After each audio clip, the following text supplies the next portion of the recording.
بسم اللہ الرحمن الرحیم۔ السلام علیکم ورحمۃ اللہ وبرکاتہ۔ دوستو، امید کرتا ہوں آپ سب خیریت سے ہوگے۔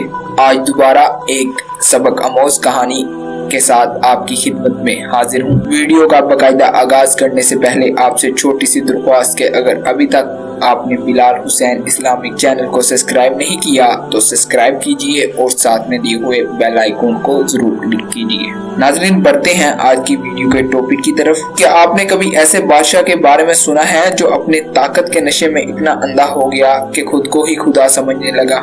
ایک ایسا بادشاہ جس نے اللہ کے نبی کو چیلنج کیا، لیکن پھر ایک مچھر نے اس کا غرور خاک میں ملا دیا۔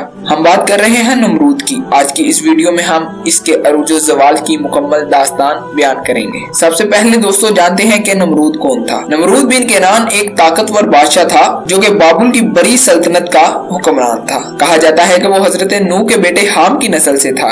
بابل کی سلطنت اس وقت علم و ہنر، تعمیرات اور طاقت کے نام سے جانی جاتی، لیکن نمرود صرف ایک عام بادشاہ نہیں تھا۔ وہ اپنی سلطنت کو بے پناہ طاقتور بنانا چاہتا تھا۔ وہ چاہتا تھا کہ دنیا اسے خدا کی طرح پوجے، لوگ اس کے آگے سجدہ کریں اور اس کے احکامات کو حرف آخر سمجھے۔ یہ غرور اس وقت اور بڑھ گیا جب اس نے دیکھنا شروع کیا کہ لوگ اس کے بغیر بے بس ہیں۔ نمرود کی سلطنت میں لوگ اس سے خوف کھاتے تھے۔ وہ جسے چاہتا زندگی دے دیتا، جسے چاہتا قتل کروا دیتا۔ وہ اپنے آپ کو طاقت کا مرکز سمجھتا تھا اور اس نے اپنے دربار میں ایسے لوگ بٹھا رکھے تھے جو اس کی شان میں قصیدے پڑھتے اور اسے خوش کرنے کے لیے ہر وقت موجود رہے۔ نمرود نے ایک مضبوط فوج بنائی۔ اس کے پاس بے شمار خزانے تھے اور وہ دنیا کی سب سے بڑی سلطنتوں میں سے ایک پر حکومت کر رہا تھا۔ لیکن پھر وہ وقت آیا جب اللہ نے اس کے غرور کا امتحان لینے کے لیے اپنے ایک نبی کو بھیجا، یعنی حضرت ابراہیم علیہ السلام۔ جب حضرت ابراہیم علیہ السلام نے نمرود کو کھلا عام چیلنج کیا اور اس کے جھوٹے خدا ہونے کے دعوے کو مسترد کیا، اس وقت حضرت ابراہیم علیہ السلام نے فرمایا، میرا رب وہ ہے جو زندگی دیتا ہے اور موت دیتا ہے۔ نمرود نے غرور سے جواب دیا، میں بھی زندگی اور موت دیتا ہوں۔ پھر اس نے دو قیدیوں کو دربار میں بلوایا، ایک کو آزاد کر دیا اور دوسرے کو قتل کر دیا، اور کہا، دیکھو میں نے زندگی دی اور موت دی، لیکن حضرت ابراہیم علیہ السلام نے فرمایا، میرا رب سورج کو مشرق سے نکالتا ہے، اگر تو خدا ہے تو اسے مغرب سے نکال کر دکھا۔ یہ سنتے ہی نمرود کے چہرے کا رنگ بدل گیا۔ وہ خاموش ہو گیا کیونکہ اس کے پاس اس سوال کا کوئی جواب نہیں تھا۔ یہ لمحہ نمرود کے زوال کی شروعات تھی۔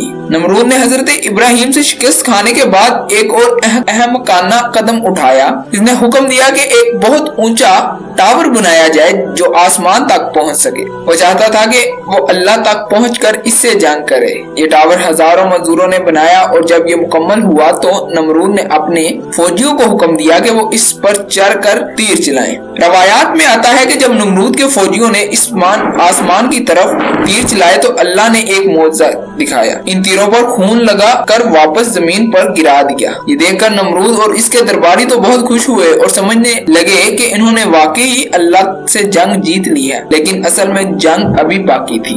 نمرود سوچ رہا تھا کہ وہ دنیا کا سب سے طاقتور شخص ہے، لیکن اللہ نے اس کی ہلاکت کے لیے کوئی عظیم فوج نہیں بھیجی، نہ ہی کوئی بڑی جنگ برپا ہوئی، بلکہ اللہ نے ایک معمولی سی چیز بھیجی، ایک چھوٹا سا مچھر جو نمرود کی ناک میں گھس گیا اور اس کے دماغ میں پہنچ کر شدید تکلیف پہنچانے لگا۔ نمرود کا سر اتنی شدت سے درد کرنے لگا کہ وہ دیوانہ ہو گیا۔ وہ اپنے غلاموں سے کہتا کہ وہ اس کے سر پر ضرب لگائیں تاکہ اسے سکون ملے، لیکن یہ تکلیف دن بہ دن بڑھتی گئی۔ نمرود بے بس ہو گیا، اس کا غرور خاک میں مل گیا اور بالآخر وہ اس درد میں مبتلا ہو کر مر گیا۔ دوستو، وہ نمرود جو خود کو خدا کہتا تھا، جس نے آسمان تک پہنچنے کی کوشش کی، وہی نمرود ایک مچھر کے ہاتھوں مارا گیا۔ اس کی سلطنت تباہ ہو گئی، اس کا غرور زمین بوس ہو گیا اور وہ تاریخ میں عبرت کا نشان بن کر رہ گیا۔ اب بات یہ ہے کہ ہمیں اس کہانی سے سیکھنا کیا چاہیے۔ یہ واقعہ ہمیں سکھاتا ہے کہ طاقت کا غرور انسان کو تباہ کر دیتا ہے۔ اللہ کے آگے دنیا کی سب سے بڑی سلطنت بھی کچھ نہیں ہے، اور اس کے ساتھ ساتھ انسان جتنا بھی مغرور ہو جائے اللہ کی قدرت کے آگے بے بس ہے۔